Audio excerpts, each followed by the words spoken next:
मैं तुम्हें अपना बनाना चाहता हूं। मां क्रोध में आए तो रो रही है, मां को गुस्सा आता है तो रोती है, मां प्रसन्न होती है तो रोती है, उसमें प्रसन्नता का भाव आ जाता है।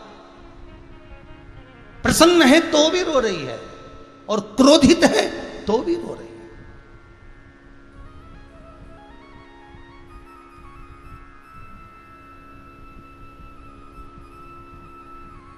सोमानी जी के यहाँ कल भाभी जी सोमानी जी के यहाँ से बोल रही थी, गुरुदेव 7 दिन कहाँ चले गए मालूम नहीं पड़ा, नैनों में जल भर रहा था। अर्थात जब बहुत प्रसन्नता भी होती है ना, कुछ मन की मनोकामना जब पूर्ण होती है ना, जब हृदय से शिव को याद किया जाता है कि ये मेरा शंकर, ये मेरा शंभु, ये त्रिकालदर्शी, ये कैलाशी ने मेरी सुन ली।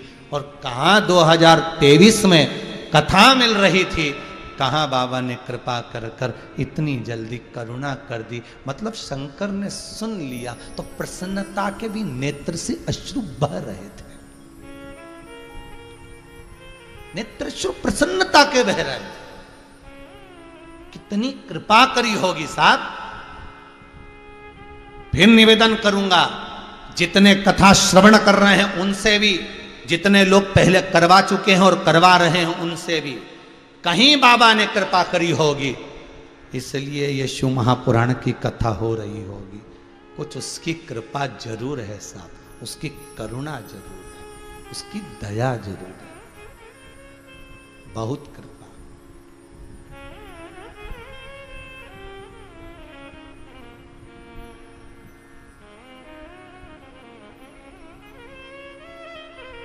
उसकी कृपा बिना कुछ भी नहीं।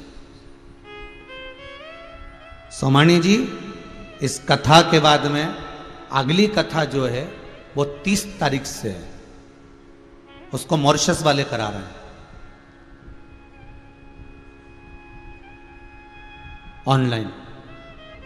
उनका शब्द केवल इतना सा था, जब आशीष जी के पास उनने बुकिंग कराई मॉरिशस से समीर जी के पास, तो उनका शब्द एक था कि इस कथा ने जो मुझे दिया है मैं शायद भूल नहीं सकती।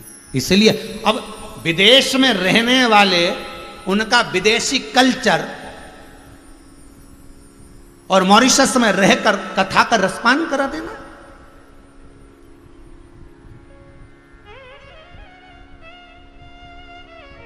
मैं वर्णन, जैसे सोमानी भाभी ने कहा कि मैं बखान नहीं कर सकती कि मुझे शंकर ने क्या दे दिया। शायद ये जिंदगी का सर्वाधिक सुख, आनंद, और मैं बेटे और बहुओं को भी धन्यवाद दूंगा, मैं बेटे और बहुओं को भी धन्यवाद दूंगा कि अगर मां के हृदय में आया, पिता के हृदय में आया शिव पुराण कराना है, बच्चों ने बहुओं ने तुरंत कह दिया मां करा। ये आनंद है साहब, जीवन का ये सुख है। लोग शादी की सालगिरह में, जन्मदिन में अंगूठी, चेन या कड़े बनवा कर देते हैं। मैं ऐसी बहू और बच्चों को भी धन्यवाद देता हूं जो शिव महापुराण की कथा देते हैं, शंकर की कथा सम्मुख में दे देते हैं। ये आनंद का अनुभव है, ये आनंद का तात्विक सुख है। ये सुख नहीं मिल सकता जीवन में साहब, ये सुख का अनुभव बहुत कम हो पाता। हम सत्य कहें ना, धन में जो सुख नहीं वो नाम में सुख है ऐसा। 7 दिन कथा का जो रसतत्व आपने ग्रहण किया है ना, हर पल पल में आपको लगेगा मेरा शंभु बैठा है, मेरा शंकर है, मेरे सामने है, उसका प्रतिबिंब मैं देख रहा हूँ, उसके प्रतिबिंब को मैं देख रही हूँ। वो पंचामृत स्नान में भी सामने विराजा हुआ है, वो कथा के एक एक शब्द में, एक एक अक्षर में छुपा हुआ है। उसको पहचान, उसको जान।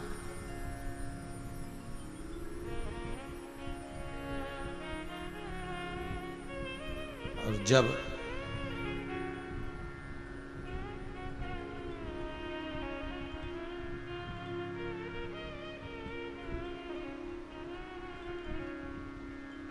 महाराज उसकी शरणागति, अंधकासुर जान नहीं पाया, पहचान नहीं पाया कि मैंने माता को गलत दृष्टि से देख लिया। मां रो रही थी, शिव आ गए। शंकर ने देखा कि ये अंधकासुर पार्वती को अपशब्द कह रहा है, मां को गले लगाना था तो अपशब्द कह रहा है। शिव ने वहीं पर बटुक भैरव को प्रकट कर लिया। काल भैरव प्रकट करा था ब्रह्मा जी का सिर काटने के लिए, बटुक भैरव प्रकट करा था अंधकासुर का सिर काटने के।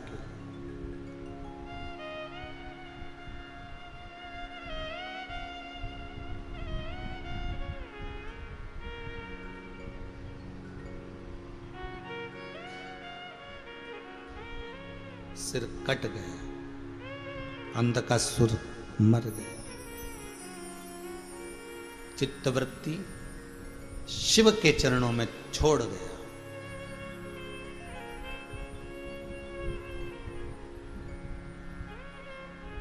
और वो मन, वो चित्त, वो वृत्ति शिव में रख गया। हिरण्यकशिपु को मालूम पड़ा मेरा भतीजा मर गया। हिरण्यकशिपु को क्रोध आ गया, मेरा भतीजा, मेरा भाई हिरण्याक्ष मरा है। तप करने के लिए गया, ब्रह्मा जी से वर मांग रहा है, ना नीचे मरूं, ना ऊपर मरूं, ना अंदर मरूं, ना बाहर मरूं, ना अस्त्र से ना शस्त्र से, ना दिन में ना रात में, ना नर से ना पशु से, ना 12 महीने में मरूं, ये वर दीजिए मुझको। ना अस्त्र ना शस्त्र। ब्रह्मा जी तथस्तु कह दिए। हिरण्यकशिपु जब घर गया तो उसकी पत्नी नहीं थी। पूछा कहां गई? इंद्र ले गए। इंद्र क्या गए? तो पूछा इंद्र कहां है मेरी पत्नी? इंद्र कहता तुम्हारी पत्नी को देवऋषि नारद ले गए। नारद जी क्यों लेकर गए? पता नहीं। नारद से पूछा मेरी पत्नी कहां है? नारद जी कह रहे हैं अपने बच्चे को दूध पिला रही है, अपने बालक को दूध पिला रही है, स्तनपान करा रही है। अंदर जाकर देखा, पत्नी को लिया। ये कौन? मेरा पुत्र। पुत्र? हां। लेकर गए। देवऋषि नारद जब बालक जा रहा था, नारद जी ने कहा इसका नाम प्रहलाद है, तुम्हें याद है? प्रहलाद है इसका नाम। लेकर जा रहे थे। नारद जी मुस्कुरा रहे थे, मैंने आज एक असुर के घर में, मैंने आज जिसके घर में भजन ही नहीं होता उसके घर में भजन को पहुंचा दिया। इसकी प्रसन्नता होना चाहिए। आपको इसकी प्रसन्नता होना चाहिए। ये कई लोग छोटे छोटे शिव महापुराण के जो उपाय या शिव महापुराण की कुछ कुछ कथाएं दुनिया के लोग काट काट के अपने अपने उस मोबाइल से सबके पास में भेजते रहते हैं कि शंकर की यह कथा सुनो, शंकर का ये अनुमोदन सुनो, शिव महापुराण का ये दृष्टांत सुनो, शंकर का ये आनंद सुनो। कई लोग एक दूसरे को ये मोबाइल में भेजते रहते हैं कि शंकर की यह कथा का रसास्वादन करो, ये संवाद सुनो, ये कथा सुनो। अर्थात केवल वो चरित्र नहीं भेज रहे हो आप शिव महापुराण की, वो कथा नहीं भेज रहे हो आप किसी के घर में जहां भजन नहीं होता, जहां कथा नहीं होती, जहां सत्संग नहीं होता, उसके मोबाइल पर जान करके आप जो कथा भेज रहे हो, समझ लेना उसको आप थोड़ा सा भजन का एक बीज रोपित कर रहे हो, आप सत्संग का एक बीज वहां प्रकट कर रहे हो, जिससे उसके हृदय में शंकर के प्रति, भजन के प्रति, स्मरण के प्रति कुछ प्रकटता उत्पन्न हो जाए, कुछ प्रकट।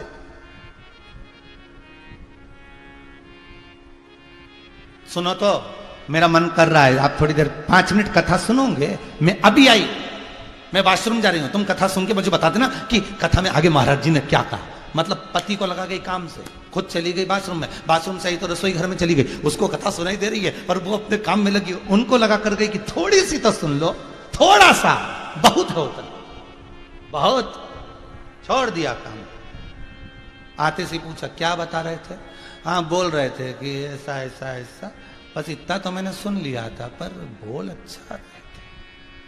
पत्नी, रस लग गया, थोड़ा सा रस लगा तो चित्त लगेगा, चित्त लगा तो महादेव मिलेगा जरूर, ये पक्का है। चित्त वृत्ति में रम गया, थोड़ा सा लगा, थोड़ा सा। और जब थोड़ा सा वो रस, थोड़ा सा तात्विक सुख शिव महापुराण का वो आनंद, वो सुख एक बार अगर रम जाता है, लग जाता है, तो जीवन आनंदित हो जाता है। वो मिल गया।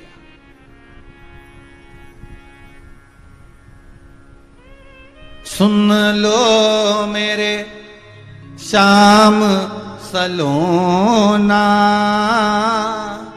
तुमने ही मुझ पर कर दिया टोना। मेरी टूटे ना भजन की लड़ी, बिहारी जी में कब से खड़ी तेरी अखियां हैं जादू भरी। त्रिपुरारी जी में कब से खड़ी तेरी,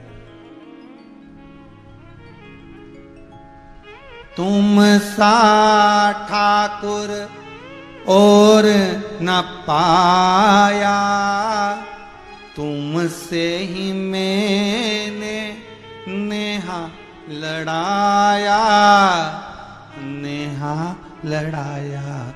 मेरी बिहारी जी में कब से खड़ी मेरी अखियां तुम्हीं से लड़ी। बिहारी जी में कब से खड़ी तेरी अखियां हैं जादू भरी।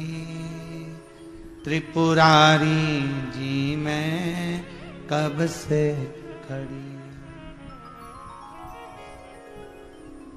प्रभु मिल गया। मैंने एक बीज भक्ति का बो दिया। नारद जी कहते अब तो पानी डालना रह गया, पौधा अपने आप लग जाएगा, केवल पानी डालना रह गया। अब पानी कौन डालेगा? तो क्या पानी वही डालेगा जिसने। तुम तो जाते जाते जाते जाते, अभी आम का सीजन चल रहा है, अभी बेल फल का सीजन चल रहा है। बेल पत्री के फल में से बेल खाओ, उसके बीजे को निकाल कर सुखा कर रख लो। आम खाओ, आम की गुठली अपने पास में रख लो।